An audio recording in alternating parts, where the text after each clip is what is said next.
secara personal yang tampak kasat mata dan bolak-balik juga dinyatakan oleh Hasto maupun Ibu Megawati, ini kelihatannya yang bakal jadi sasaran pertama itu dipastikan adalah Hasto. Apalagi posisi Hasto ini kan sebagai sekjen tentu sangat vital ya, kalau kemudian Hasto itu yang dilumpuhkan kan ini bisa dampaknya terhadap partai juga besar gitu. Ini pertama kalau soal Hasto ada kaitannya dengan DPO Harun Masiku, dan belakangan juga muncul isu keterlibatan Hasto dengan seorang perempuan yang disebut sebagai istri sahabatnya.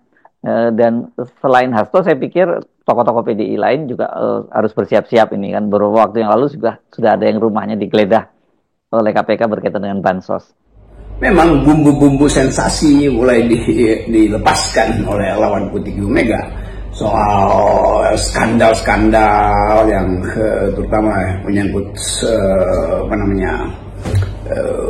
isu perempuan itu. Jadi sekali lagi kita mulai lihat bagaimana sensasi itu diajukan lebih awal sebetulnya untuk demoralisasi. Jadi seolah-olah publik akan diberi semacam kata pengantar bahwa ini orang-orang PDIP ini begini kelakuannya tuh. Karena itu kalau mereka dikriminalkan memang udah nasibnya. Ini dua hal yang harus dipisahkan itu, bahwa ukuran mengkriminalkan orang itu dasarnya adalah bukti fakta, bukan sekedar merusak nama seseorang itu apapun akibatnya. Tetapi sekali lagi kondisi ini menjadi semacam pengetahuan kita bahwa lawan-lawan politik mulai digerogoti dari segi-segi yang sifatnya personal sebetulnya, dan pengkondisian itu yang memungkinkan kita melihat bahwa pola kerja mereka yang hendak menyingkirkan PDIP selalu sama itu, dan juga berlaku di partai yang lain tuh. PKS juga pernah kena kasus begituan, lalu diukurkan pada soal keterlibatan dengan perempuan. Jadi seolah-olah ada masalah yang disebut femme fatale itu, atau roots of all evil itu adalah perempuan. Ini juga satu upaya untuk memanipulasi peristiwa, dan kerancuan-kerancuan itu harusnya kita pahami sebagai sinyal bahwa perseteruan antara Megawati dan kekuasaan itu, terutama kekuasaan Presiden Jokowi yang memang hari-hari ini masih berupaya untuk sebut aja merusak PDIP, itu masih akan dilanjutkan.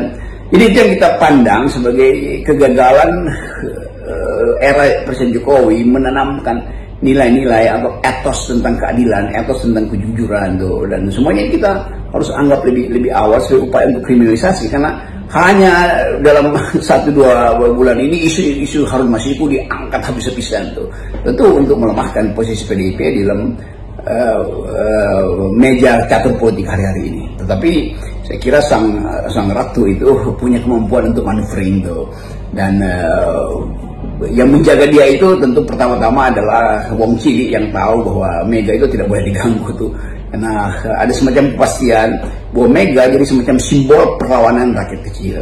Apapun alasannya, apapun kontroversinya, tetap Mega dikenal sebagai pemberani yang sudah ia perlihatkan sejak Orde Baru. Saya kira itu variabel determinan yang memungkinkan Mega mengambil langkah radikal hari ini, yaitu memecat Jokowi.